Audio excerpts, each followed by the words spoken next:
Minasyaitonirrajim. Bismillahirrahmanirrahim. Assalamualaikum warahmatullahi wabarakatuh. Ahlan wa sahlan. Selamat datang ke dalam segmen saya, dalam segmen Refleksi Mukadimah Adlina RMA, seperti biasa pada setiap hari Isnin, Rabu dan Jumaat. Alhamdulillah, hari ini adalah hari Jumaat. Sebentar lagi untuk saya mengucapkan salam Jumaat yang penuh barakah ini. Jadi insya-Allah seperti biasa bersama saya. Nampak lagi muka ni. Bersama saya, seperti biasa kita akan lakukan sedikit refleksi mengenai aktiviti pembelajaran dalam hari ini dan juga hari semalam. Okay. Jadi insyaAllah untuk permulaan, seperti biasa kita akan mulakan dengan kelas hafazan, subjek hafazan. Jadi Alhamdulillah, setakat ni murid-murid dah pun dalam proses menghafal. Contohnya murid-murid tahun 1 dalam surah Al-Ma'un, murid-murid tahun 2 dalam surah Al-Bayyinah, murid-murid tahun 3 ada macam-macam pola perkembangan hafazan. Ada yang paling laju hafal ke surah Al-Lail, sampai dah ke ayat 13. Dan ada juga yang masih lagi dalam fasa awal, ayat ke-5 ataupun ke-6 lebih kurang macam tu. Dan ada juga yang masih di surah sebelum tu, iaitu surah Duha. Jadi Masya-Allah. Kemudian ada juga yang masih di sebelum tu, iaitu surah Al-Insyirah ataupun Asyar. Tak apa, kan? Jadi sebab makin meningkatnya tahun akan makin berjumpa dengan surah-surah yang lagi panjang. Jadi akan ambil masa. Ada orang memerlukan masa yang agak lama sedikit. Ada orang yang memerlukan masa yang singkat tapi perlu diulang-ulang setiap kali. Kan ada orang perlukan masa yang lama tapi bila dah ingat, dia akan senang, tak mudah lupa. Kan? Jadi macam-macam jenis keupayaan murid-murid, keupayaan kita sendiri dalam mengingati, menghafaz. Jadi masing-masing kita akan lihat bagaimana potensi mereka, bagaimana tahap hafazan mereka, dan kita cuba bantu. Tak apa, sedikit demi sedikit, insya-Allah. Sebenarnya mereka ni semua boleh. Yang penting kita cuba untuk menarik minat mereka menghafaz, kerana daripada kecil lah mereka sangat-sangat digalakkan untuk kita sentiasa sokong, sentiasa didik mereka, sentiasa galakkan mereka menghafaz surah-surah yang pendek supaya akan datang mereka lagi senang menghafaz surah-surah yang panjang. Kerana surah-surah ni lah yang kita sangat-sangat digalakkan untuk amalkan di dalam bacaan solat kita setiap hari, kan? Masya-Allah, masya-Allah. Jadi semoga murid-murid ini diterangkan hati untuk sentiasa semangat menghafal Al-Quran, menerima ayat-ayat Al-Quran ni, kan, mengingati dengan mudah. Itu untuk murid-murid tahun 1, 2, 3. Untuk murid tahun 4, masih lagi surah Al-Fajr.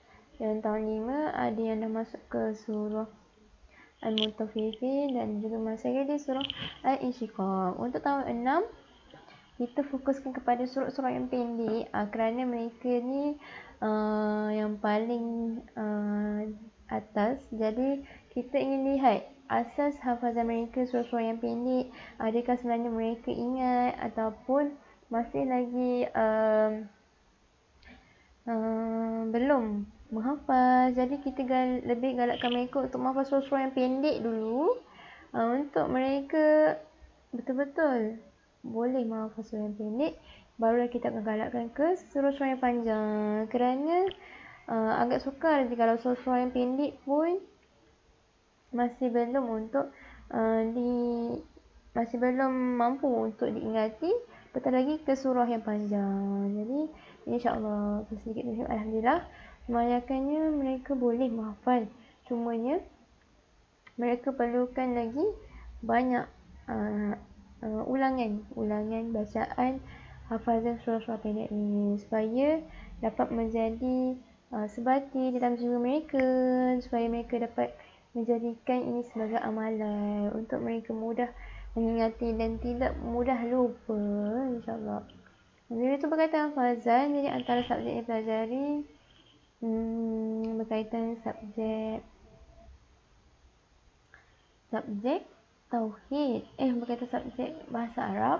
Jadi untuk murid-murid tahun 1 dan 2, kita fokus membuat latihan dalam buku aktiviti yang mana yang tak siap lagi tentang tajuk sebelum ni. Contohnya darjah 1 berkaitan tentang huruf hijaiyah, kemudian berkaitan nombor, dan masuklah kepada ucapan-ucapan. Contohnya Assalamualaikum, Waalaikumsalam. Jadi ismi adalah nama saya, siapa? Ma ismuka, masmuka, siapa nama kamu? Dan jawapan yang akan membalasnya, ismi, nama saya siapa? Siapa pula nama kamu? Kan, insyaAllah. Jadi untuk murid-murid tahun 1 dan 2, kita fokus membuat latihan. Untuk murid-murid tahun 2, kita fokus membuat latihan berkaitan tajuk sendiri, berkaitan nombor, kemudian berkaitan warna, dan juga berkaitan tentang akan datang tentang permainan ataupun permainan dan sukan. Contoh bola sepak, bola jaring, bola tampar. Akan datang kita akan belajar tentang nama-nama permainan dan sukan ni, insyaAllah. Sebelum ni kita cuba untuk mengulang semula pelajaran ni untuk murid-murid tahun 6. Jadi kali ni kita insyaAllah akan datang, lepas buka sekolah nanti kita akan belajar tajuk ni untuk murid-murid tahun 2. Kemudian untuk murid-murid tahun 3, antara subjek yang pelajari berkaitan tentang hot. Jadi hari ini mereka banyak membuat latihan tulisan hot masing-masing. Sebenarnya dalam subjek hot dan ilak, kita akan bergilir setiap minggu. Contohnya sekarang hot, kemudian ilak, ada masa hot. Jadi hari ini mereka sangat suka untuk membuat tulisan hot. Jadi kita ajak mereka untuk membuat latihan di dalam buku aktiviti berkaitan tentang alif tunggal, perkataan mana yang ada alif tunggal, dan tulis perkataan tersebut di dalam kaedah khat nasah. Kemudian alif batasah, warnakan huruf batasah dan tuliskan semula dengan kaedah khat nasah. Jadi alhamdulillah semuanya mampu melakukannya. Kecuali biasalah, memang hot ni dia ada seni dia. Kadang-kadang kita pun yang mengajar ni taklah betul-betul mahir, tapi kita cuba untuk membiasakan murid-murid ni mengikut tulisan yang ditetapkan untuk kaedah jenis-jenis khat ni. Pada awal ni kita akan belajar tentang khat nasah, kan, sebab murid-murid tahun 3 ni masih baru lagi dalam subjek khat ni. Tahun 1 dan 2 tak ada subjek khat, tapi tahun 3 ada. Kemudian kita ada juga belajar tentang sirah. Kita banyak buat latihan. Dan masa yang sama kita dapat ilmu baru berkaitan tentang Nabi Muhammad SAW. Yang mana Nabi Muhammad SAW ni, ibu susuan pertamanya adalah Suwaibatul Aslamiyah, kemudian Halimatus Sa'diyah. Dan Nabi Muhammad ni kehilangan datuknya semasa umur 8 tahun. Dan ibunya pula meninggal waktu baginda berumur 6 tahun. Dan bapanya meninggal ketika Nabi Muhammad masih lagi dalam kandungan ibunya, Aminah. Kemudian ibu Nabi Muhammad dikebumikan di tempat yang bernama Abwa. Dan malaikat yang telah membelah dada Nabi Muhammad dinamakan Malaikat Jibril. Itu sedikit sebanyak.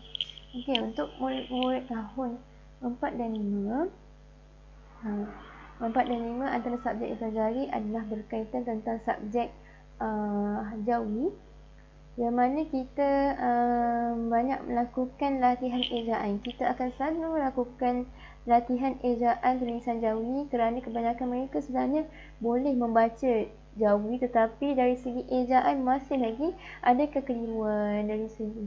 Jadi kali ini kita fokus kepada tajuk contohnya berkaitan tauhid 4, berkaitan kata serapan bahasa Arab, contohnya doa. Doa ni daripada bahasa Arab doa dan ain alif hamzah. Dia dalam Jawi pun sama, ada ain alif hamzah. Ejaan wudu, ejaan qada, dan macam-macam lagi. Kemudian untuk tahun 5 kita fokus kepada ejaan huruf berkaitan tentang imbuhan hamzah sejajar dengan alif. Hamzah sejajar dengan alif. Jadi alhamdulillah kita lakukan aktiviti yang mana dadu tu kita buat dadu dalam paparan skrin. Dadu tu akan digulingkan dan kemudian kita akan sebut satu perkataan untuk mereka eja, dan bagi sesiapa yang dapat mengeja dengan betul, dengan tepat, akan dapat markah yang sama pada dadu tersebut. Markah yang sama dengan bilangan dadu tersebut. Contohnya kita guling-guling dadu dapat 5. Jadi dapat 5 markah bagi yang dapat eja dengan betul dan tepat. Tetapi jikalau ada kesalahan, kita akan tolak sedikit markah. Sampailah akhir kita akan lihat siapa yang dapat markah paling banyak, dan yang lain apa kekurangannya. Dan daripada situ kita dapat menilai dan juga dapat memperbaiki ejaan Jawi mereka. Jadi semoga sikit sebanyak murid-murid ni dapat mengingati, dapat memperbaiki ejaan mereka. Kita akan datang mereka dan tahu mereka tak akan cuba untuk mengelakkan daripada membuat kesalahan yang sama, kesilapan yang sama. Itu untuk tahun 4 dan 5. Kemudian tahun 6 berkaitan tajuk imla. Jadi kita fokus lagi kepada alif zaidah. Kategori fi'il madi sama ada alif zaidah, kalimah yang mempunyai alif zaidah itu yang ada selepas waw jamak, sama ada dia fi'il madi ataupun fi'il mudhari' ataupun fi'il amar. Jadi kita buat aktiviti yang mana mereka perlu pada permulaan mu'allimah akan sebut satu perkataan yang ada alif zaidah dan mereka perlu menyebut, mengkategorikan sama ada ialah fi'il mudhari' ataupun fi'il amar ataupun fi'il madi. Jadi selepas mereka dapat menjawab, mereka perlu menggulingkan dadu untuk mendapat markah betul mereka. Markah berapa yang mereka dapat. Jadi kemudian selain pada itu juga ada pusingan yang kedua, mereka perlu cari sendiri alif zaidah, tak kira di Al-Quran ataupun di dalam buku teks imla, saja imla. Mereka perlu cari kalimah yang mempunyai alif zaidah mengikut kategori yang mu'allimah sebut. Contoh mu'allimah sebut fi'il madi, jadi apa dia? Fi'il mudhari' apa dia? Jadi selepas dapat jawab, perlu gulingkan dadu dan berapa markah yang mereka akan dapat. Itu untuk imla. Kemudian antara subjek yang Jawi dan Jawi, jadi kita banyak bermain dengan aplikasi WordWall yang mempunyai macam-macam permainan untuk memberi latihan kepada murid-murid mengikut tajuk yang mereka pelajari. Jadi berkaitan Jawi banyak ni kepada